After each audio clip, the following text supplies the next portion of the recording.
Vous êtes-vous déjà demandé ce qui se passe vraiment derrière les portes closes dans chaque maison? Dans une petite ville, la famille Ezéani semblait parfaite. Des parents gentils, des enfants joyeux. Mais sous la surface, leur histoire révèle les vérités cachées auxquelles chaque parent doit faire face. Restez à l'écoute pour découvrir ce qui se passera ensuite. Il était une fois, dans la petite ville tranquille d'Odamu, une famille que tout le monde admirait. Monsieur et Madame Ezéani étaient des parents gentils et travailleurs, et leurs enfants, Ebel et Kémi, faisaient la fierté du quartier. Ebel était l'aînée, une fille joyeuse dont le sourire pouvait illuminer une pièce sombre. Kémi, le silencieux, suivait sa sœur partout comme son ombre. Si Ebel riait, Kémi riait aussi. Si elle pleurait, il essuyait ses larmes. Ils étaient inséparables. Leurs parents étaient très occupés, travaillant sans relâche pour subvenir aux besoins de la famille. La plupart des après-midi, Ebel et Kémi restaient seuls à la maison. Ils jouaient à des jeux, se racontaient des histoires, et parfois s'asseyaient simplement ensemble en silence. La nuit, ils partageaient le même lit, chuchotant leurs rêves et leurs peurs. Un après-midi, Kémi entra dans la chambre d'Ebel, l'excitation dans les yeux. « Ebel, regarde ce que j'ai », dit-il en brandissant un smartphone rutilant. Leur père le lui avait acheté récemment. Kémi l'avait emporté à l'école ce jour-là, et des garçons plus âgés lui avaient montré comment visiter des endroits étranges sur Internet, comme des sites réservés aux adultes. « Qu'est-ce que c'est » demanda Ebel, toujours aussi curieuse. « Viens voir », répondit Kémi en grimpant sur son lit. Il ouvrit le téléphone et lui montra une vidéo. L'écran était rempli d'images étranges d'adultes faisant des choses qu'aucun d'eux ne comprenait. Ebel fronça d'abord les sourcils. « Que font-ils » demanda-t-elle. « Je ne sais pas » dit Kémi en riant. « Mais c'est drôle. Ça me fait du bien. »« On va en voir plus » ajouta-t-il avec un léger sourire. « Moi aussi. Mon corps est en pleine forme, » répondit Ebel en se concentrant davantage sur l'écran du téléphone. Et c'est ce qu'ils firent. Au début, c'était juste de la curiosité, comme observer un animal étrange dans la forêt. Ils ne comprenaient pas ce qu'ils voyaient, mais ils ne pouvaient s'empêcher de regarder. Chaque vidéo suscitait de nouveaux murmures, de nouveaux rires et de nouvelles sensations étranges. Plus ils observaient, plus leur lien se renforçait. C'était devenu leur petit secret, quelque chose qu'ils partageaient tous les deux. Dans le silence de la pièce, les enfants Ezéani entamèrent un voyage qu'ils ne comprenaient pas entièrement. Un voyage qui allait tout changer. Les jours se transformèrent en semaines, et les semaines en mois. Le petit secret qu'Ebel et Kémi partageaient grandit comme une petite graine, plantée dans un sol fertile. Chaque après-midi, lorsque la maison était calme et que leurs parents étaient absents, ils s'asseyaient ensemble, les yeux rivés sur l'écran. Chaque vidéo éveillait en eux quelque chose de nouveau. Curiosité, confusion et une étrange excitation qu'ils ne parvenaient pas à expliquer. Par un après-midi ensoleillé, Kémi se pencha vers Ebel et murmura « Essayons ce qu'ils font ». Ebel cligna des yeux, le cœur battant. « Et si maman l'apprenait » demanda-t-elle d'une voix à peine plus forte qu'un murmure.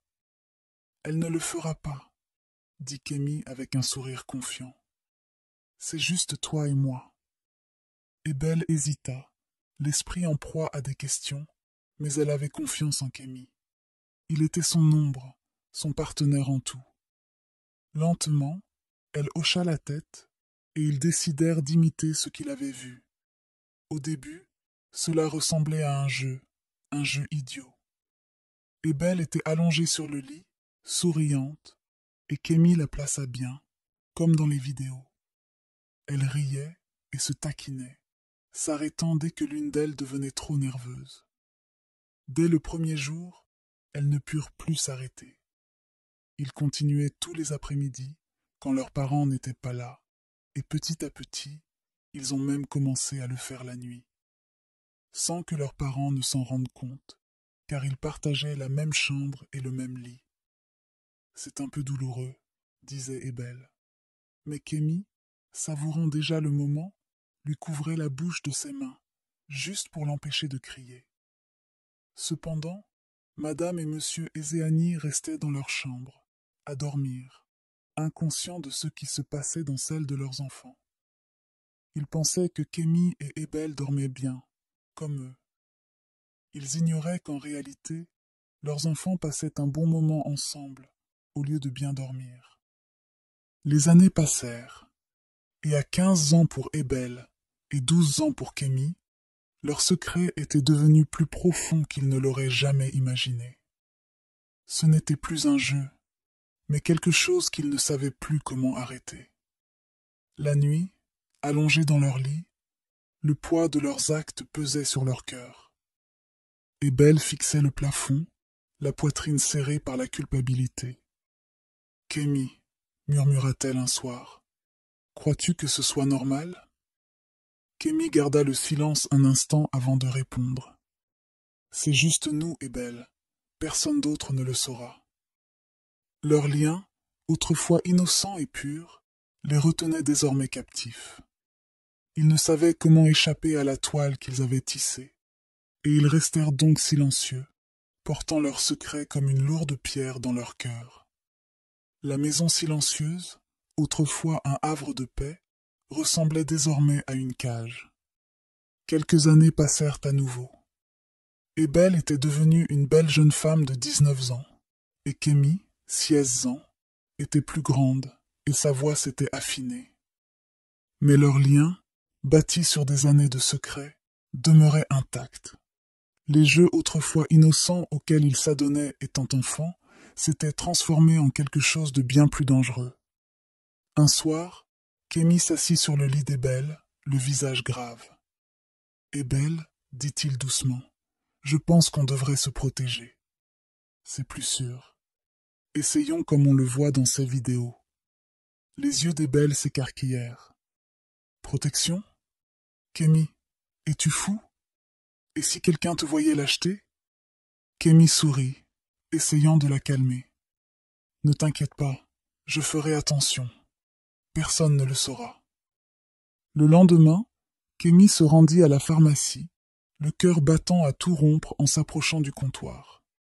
La pharmacienne lui jeta à peine un coup d'œil en lui tendant la petite boîte. Soulagé, Kémy se dépêcha de rentrer chez lui, fourrant la boîte au fond de sa poche. Mais en entrant dans le salon, il ne remarqua pas qu'il avait glissé de sa poche sur le sol. « Kémy, qu'est-ce que c'est ?» La voix tonitruante de M. Ezéani emplit la pièce. Il brandit le paquet, le regard brûlant de suspicion. Kémy se figea, cherchant une excuse à toute vitesse. « C'est pour un exercice pratique, » balbutia-t-il. « Cours de science. » M. Ezéani fronça les sourcils, mais n'insista pas davantage. « Faites attention à ce que vous introduisez dans cette maison, » avertit-il avant de jeter le paquet sur la table. Terrifiés par cette situation, Kémy et Ebel décidèrent de redoubler de prudence. Mais comme les préservatifs n'étaient pas disponibles, ils ont continué sans. Ils se disaient que tout irait bien, que Kémy se retirerait quand il commencerait à se sentir plus à l'aise.